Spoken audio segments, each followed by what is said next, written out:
오늘은 부활절 두 번째 주일입니다. 오늘 본문 말씀을 보면 예수님을 무덤에 장사 지냈던 후에 안식 후 첫날 막달라 마리아와 다른 마리아가 예수님이 잘 계신가 하고 그 무덤에 갑니다. 그 여인들에게 천사가 나타나서 말을 하지요. 오늘 본문 6절에 보니까 그가 여기 계시지 않고 그가 말씀하시던 대로 살아나셨느니라. 와서 그가 누우셨던 곳을 보라. 이렇게 천사가 이야기합니다. 예수님은 다시 살아나셨고 무덤에 계시지를 않았습니다. 사람은 누구나 죽으면 무덤에 묻힙니다. 인도에 가면 석가의 무덤이 있고 그곳이 그야말로 성지가 되었습니다. 아라비아에 가면 마호멧의 무덤이 있습니다. 많은 사람들이 그곳에서 얼마나 그를 사모하는지 모릅니다. 그러나 그는 그곳에 지금 누워 있습니다. 중국에 가면 공자를 비롯해서 수많은 제자 백가들이 땅 속에 묻혀 있습니다. 지난 4월 21일 날 교황 성 프란치스코는 세상을 떠났습니다. 자기가 늘 거처했던 성모 마리아 대성당에다가 자기를 안치해 달라고 부탁을 했고 어제 그 장례식을 마치게 되었지요. 그러나 예수님은 달랐습니다. 우리가 찬송가 165장에서 부르는 것처럼 흰 옷 입은 천사 돌을 옮겼고 누우셨던 곳은 비어 있었네. 그렇습니다. 예수님은 부활하셨습니다. 무덤에 계시지 않았습니다. 예수님의 무덤은 비어 있습니다. 거기 누워 계시지 않는 까닭은 다시 살아나셨기 까닭입니다. 할렐루야. 예수님 부활은 우리들에게 큰 복을 줍니다. 소망이 됩니다. 세상에 죽음에서 부활하셨다고 하는 것만큼 우리에게 소망이 되는 것이 어디에 있겠습니까? 이것을 먼 옛날에 예수님 이야기로 듣지 말고 오늘 저와 여러분들의 삶 속에서 죽음과 같은 저 밑에서 부활의 역사가 우리의 삶 속에서 부활의 복이 임하기를 주님의 이름으로 축원합니다. 예수님께서는 다시 살아나셔서 지금 세상 사람들에게 오셔서 역사하시고 구원해 주시는 복을 우리에게 주십니다. 첫 번째, 예수님은 구원의 복을 주시는데 잘 들으십시오. 예수님은 부활 승천하사 지금은 하나님 우편에 앉아 계십니다. 부활하신 예수님이 40일 동안 많은 사람들에게 나타내 보이셨어요. 당신이 부활했다고. 500문도 성도들에게도 나타내 보이셨어요. 그리고 40일 만에 승천하시면서 뭐라고 말씀하십니까? 나는 하나님 곁으로 가지만 선물을 너희에게 주마. 약속하셨던 예수님이 열흘 후에 성령을 보내어 주셨습니다. 하나님이 보내신 성령은 이 땅에 오셔서 늘 우리 가운데에서 역사합니다. 이미 저와 여러분에게 구원의 복을 주셨을 뿐만 아니라 인간들을 계속해서 구원하고 계신다고 하는 말씀입니다. 예수님이 승천하신 지 오래되지 아니했습니다. 교회를 핍박하던 사울, 예수 믿는 사람들을 늘 죽이려고 했던 그 사울, 역시 그날도 사울은 저는 이렇게 표현하고 싶어요. 경찰복을 입고 경찰 모자를 쓰고 총을 딱 차고 말을 타고 그야말로 기병들이 신던 구두를 신고 차그닥 담에색으로 가고 있었습니다. 그러니까 오늘날로 말하자면 체포영장을 가슴에 딱 집어넣어 놓고 가서 많은 사람들을 체포하고 죽이리라 이런 각오를 가지고 담에색으로 거의 갔을 때에 그의 눈이 어두워졌습니다. 하늘에서 그에게 비춰지면서 눈이 완전히 어두워졌습니다. 그리고 그 빛 가운데에서 부활하신 예수님이 말씀하십니다. 사울아, 사울아, 어찌하여 네가 나를 핍박하느냐? 이런 음성이 들려왔습니다.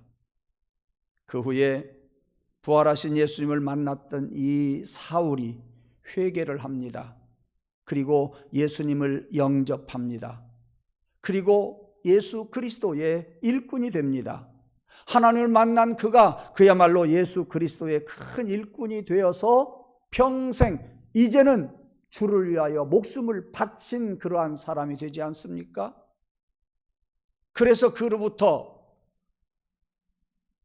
사울의 이름이 서서히 바뀌기 시작합니다. 뭐라고 바뀝니까? 바울로 바뀝니다. 바울의 뜻이 무엇일까요? 작은 자라는 뜻이에요. 낮은 자라는 뜻이에요. 세상에서 그렇게 군림하던 큰 바울이 작은 자 되고 낮은 자 되어서 주님의 말씀을 증거하고 살다가 주님께 목숨을 바친 그러한 순교자가 되었습니다. 저는 오늘 여러분들에게 이 말씀을 드리고 싶습니다. 예수님이 십자가에 달려 돌아가심으로 그 순간 우리가 구원받은 것이 아니라 그 말이에요. 우리가 정확히 구원받은 때를 이야기하자고 한다면 그때가 아니라 승천하신 예수님이 보내주신 성령으로 성령께서 내 안에 계시고 성령께서 우리 가운데 계시면서 성령님이 역사하심으로 비로소 우리가 성령의 역사로 구원받게 된다고 하는 말씀입니다. 분명히 아십시오. 예수님의 십자가 사건으로 물론 구원받았습니다. 그것이 원동력이 되었습니다. 그것을 알게 하시는 성령, 그것을 믿게 하시는 성령, 성령께서 내 마음 가운데 오셔서 역사하실 때에 비로소 내 마음 속에 구원이 이루어지게 된다. 하나님의 은혜로 내가 구원받게 된 사실을 깨닫게 된다고 하는 것을 여러분이 잊지 마시기를 바랍니다. 그러므로 성령님이여 나를 도와주옵소서. 우리는 일평생 신앙생활하면서 성령께서 나를 인도하여 주시옵소서. 내 힘으로가 아닌 성령께서 도우심으로 우리가 신앙생활하고 구원받고 하나님을 위해서 살아갈 때 그것이 나에게 복이 된다, 그 말씀이에요. 사랑하는 성도 여러분, 예수님의 십자가 사건은 2000년 전에 있었던 일입니다. 사도 바울이 새 사람이 된 것은 2000년 전의 사건입니다. 그렇다고 한다면 예수 그리스도의 십자가 사건과 바울과 같은 새로운 사건, 이 사건이 오늘날 나에게 무슨 상관이 있냐 그 말이에요. 성령을 갈구할 때 성령께서 나에게 도움을 주시라고 두 손 높이 들 때 그 성령이 오늘날 내 안에서 역사하신다. 성령께서 오늘날 내 안에서 역사하시지 아니하시면 예수님의 십자가 사건 나하고 상관없어요. 바울의 사건 나하고 아무런 상관없어요. 예. 성령님이여 내 안에 오시옵소서. 주님의 십자가 사건과 성령이 역사함으로 나는 이미 구원받은 줄 믿습니다. 사람들 세상에 있는 가운데에 그들과 같이 성령이 오셔서 지금도 많은 영혼들을 구하여 주시는 줄 믿습니다. 여기서 하나 더 복을 우리가 찾자고 한다면 오늘날 내가 심히도 어려운 가운데에 그야말로 죽음과 같은 그 낮은 자리에 어려운 자리에서 허우적거리고 있을 때 거기에서 성령님 나를 일으켜 세워 주옵소서. 나와 내 가정의 여러 가지 문제들, 나도 모르는 문제, 알고 있는 문제, 몸부림치는 그 문제 성령이 오셔서 해결하여 주시옵소서. 부활절 두 번째 주일을 맞이해서 첫 번째 주일은 부활하신 예수님을 여러분들이 영접했다고 한다면 두 번째 주일, 오늘 부활주일, 오늘 두 번째 부활주일, 두 번째 날에는 내 안에 있는 여러 가지 악한 것들이 떠나가게 하옵소서. 나도 예수님처럼 죽어가는 그 자리에서 나를 살려 주시옵소서. 내 가정의 흑암의 권세 다 물리쳐 주시옵소서.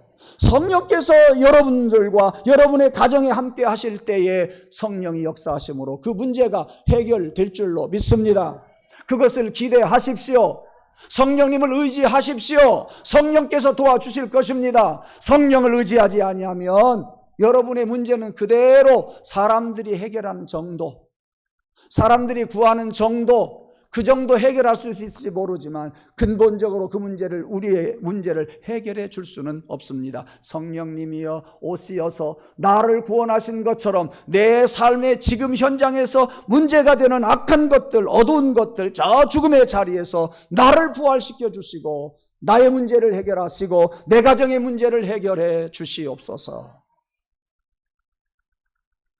첫 번째, 여러분의 신앙의 문제를 다시 한번 점검하고 해결해 달라고 기도하는 오늘 되기를 원합니다. 부활주일날 주님이 부활하신 것을 여러분들이 다 같이 확인하고 즐거워했던 것처럼 이번 부활절 두 번째 주일 오늘은 여러분의 문제를 해결해 주는 성령의 역사가 우리에게 있기를, 우리 가정에 있기를, 우리의 삶의 현장에서 일어나기를 주님의 이름으로 축복합니다. 네. 부활하신 주님이 친히 우리 성도들의 마음속에 오셔서 말씀하십니다.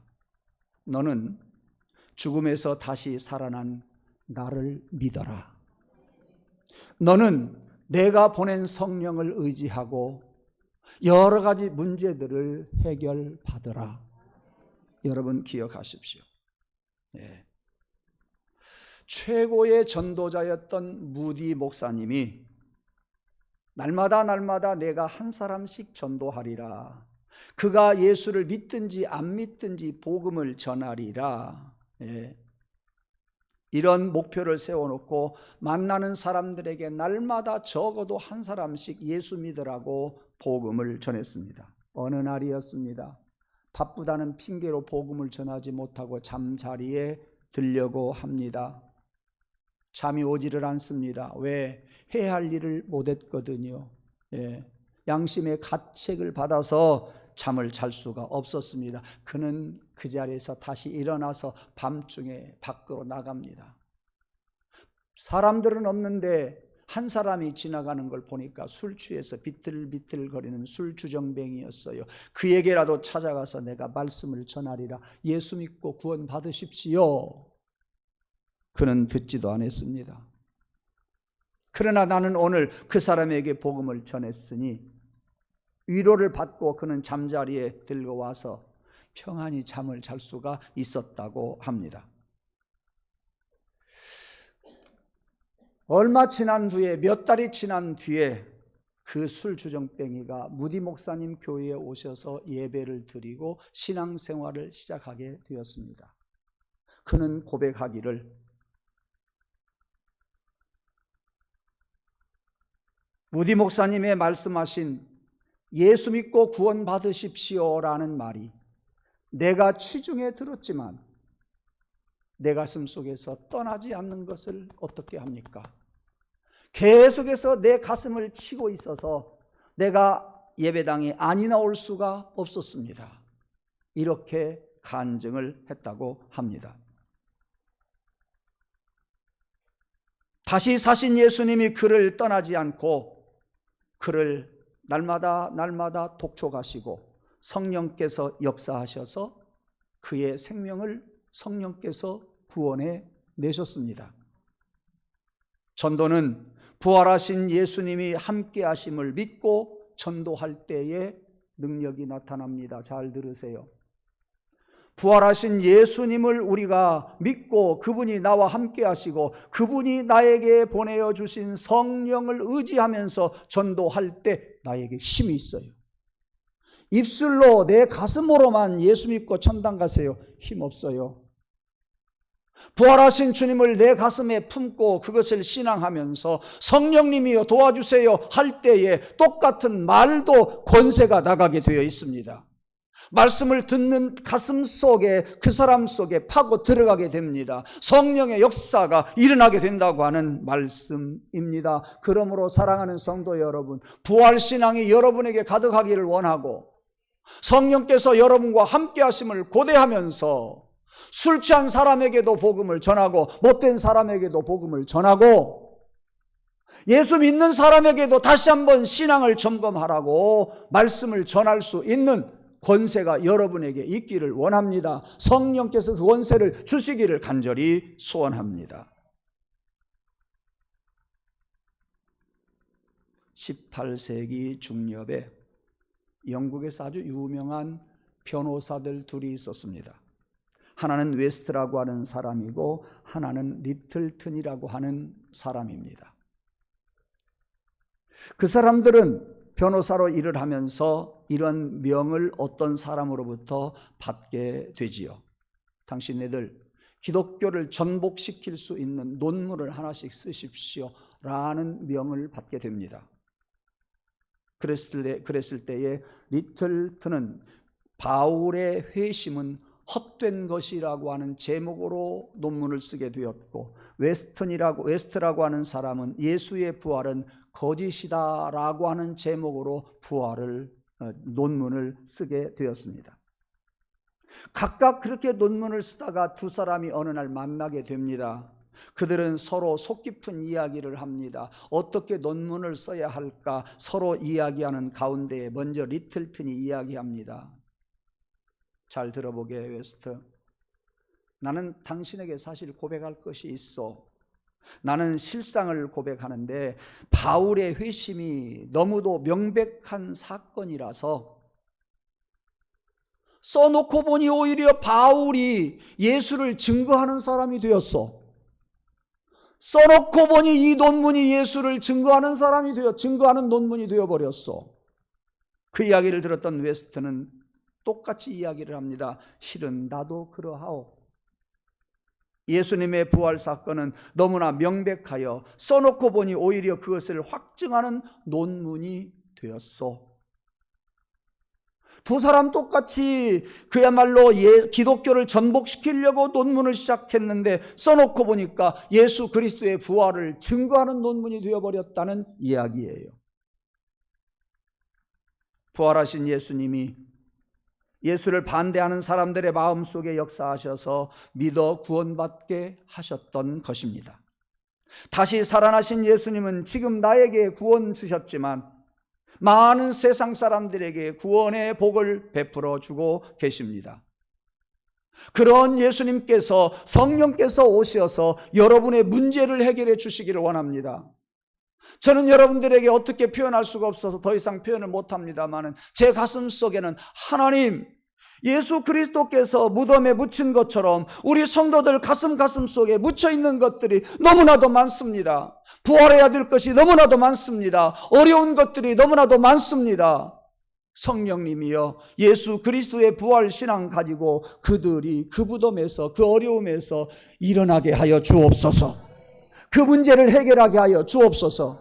오늘 메시지는요, 여러분들을 향한 간절한 바람 그것밖에 없습니다. 주님 부활하신 것처럼, 성령님을 보내어 주신 것처럼 부활신앙 가지고 성령이 오셔서 역사함으로 우리 성도들이 구원받고 가정들의 문제가 해결되고 우리들의 삶의 문제가 성령의 도움 받아서 살아나게 하여 주옵소서. 이것이 저와 여러분의 간절한 바람이기를 원하고 이러한 말씀대로 이루어지기를 주님의 이름으로 축원합니다. 그러므로 우리들은 이 부활의 주님을 나의 마음 가운데에 모시고 우리 가정에 모시고, 그리고 구원받는 것은 물론이거니와 삶의 현장에서 일어나는 여러 가지 나를 짓누르는 것들, 여기에서 구원받고 여기에서 다시 새 생명을 얻고 여기에서 소망을 얻는 우리 모두가 되기를 간절히 원합니다. 사랑하는 성도 여러분, 이 구원의 복을 부활하신 예수님으로부터 여러분이 다 받으시기를 원합니다. 오늘날 2000년이 지났지만 오늘날 예수 그리스도의 부활 신앙으로 성령의 역사 가운데에 여러분이 그 복을 받아 누리기를 간절히 소원합니다. 두 번째, 예수님께서는 다시 살아나셔서 지금 성도들 가운데 함께 계시면서 새롭고 큰 일을 이루신다는 이야기예요. 새롭고 큰 일을 해결해 주신다고 하는 복이에요. 여러분들에게 이런 복이 있기를 원합니다. 부활하신 주님은 승천하시기 전에 온 세상에 복음을 전하라고 명령하시면서 내가 세상 끝날까지 너희와 항상 함께 있으리라 이렇게 말씀하셨습니다. 그렇습니다. 부활하신 주님이 세상 끝날까지 우리와 함께 계신답니다. 약속해 주셨습니다. 예수님은 사망 권세를 깨뜨리시는 권능이 있잖아요. 예수님은 죽음에서 부활하신 능력이 계시잖아요. 그렇다고 한다면 세상에 어떤 일을 못 하시겠습니까? 구주 예수 부활하사 사망 권세 이기셨습니다. 구주 예수 부활하셔서 사망 권세를 이기셨으니 내가 죽을 것만 같은 환경에서도 그야말로 무덤에서 다시 부활하신 예수님의 권능과 권세가 있으니 그분 믿고 그분 신앙하면서 여러분의 문제를 해결받기를 간절히 원합니다. 어디를 가든지 세상 끝날까지 너희와 항상 함께 하겠다. 이 문제만 해결하면 되는 것이 아니라 내가 사는 날 동안 세상 끝날까지 우리 주님은 우리와 함께 하시겠다고 말씀하십니다. 그러므로 여기에서 기도하시고 저기에서 기도하시고 이 일 앞에서도 기도하시고 저 일 앞에서도 기도하시고 부활하신 예수님을 생각하면서 누구를 만나나 여러분들은 그 부활 사건 속에서 권능을 얻고 승리하는 그런 삶이 되기를 간절히 원합니다. 리빙스톤이라고 하는 사람 여러분 많이 들으셨지요? 그 사람이 말이지요, 어느 대학에 가서 많은 학생들에게 이제 강연을 하려고 단에 딱 섰습니다. 단에 서서 그는 자기에게 있는 이 손에 있는 상처를 손을 걷어가면서 그 많은 젊은 학생들에게 보여줍니다. 언어가 다르고 생활 양식이 달라서 의사소통할 수 없는 힘들고 어려웠을 때, 선교할 때에 여러 번 많은 사람들이 나를 해치려고 했을 때에 내가 그때 이렇게 그 사람들에게 내 팔을 다쳤어. 이렇게 위험에 처한 적이 많이 있었습니다. 그러나 나는 그 어려움을 이기고 선교의 사명을 다 했습니다. 있는 힘을 다 했습니다. 그 힘이 무엇인지 아십니까? 하고 안 믿는 청년들에게, 대학생들에게 이야기합니다. 볼지어다 내가 세상 끝날까지 너희와 항상 함께 있으리라 하신 예수님의 마지막 말씀을 의지하고 내가 언어 소통도 안 되고 생명의 위협을 느끼지만 타국에 가서 복음을 전하다가 이렇게 다친 겁니다. 그 말씀대로 약속하신 주님이 그곳에서 나와 함께 해주셨기 때문에 내가 이렇게 선교할 수가 있었습니다 라고 이야기를 했다고 합니다.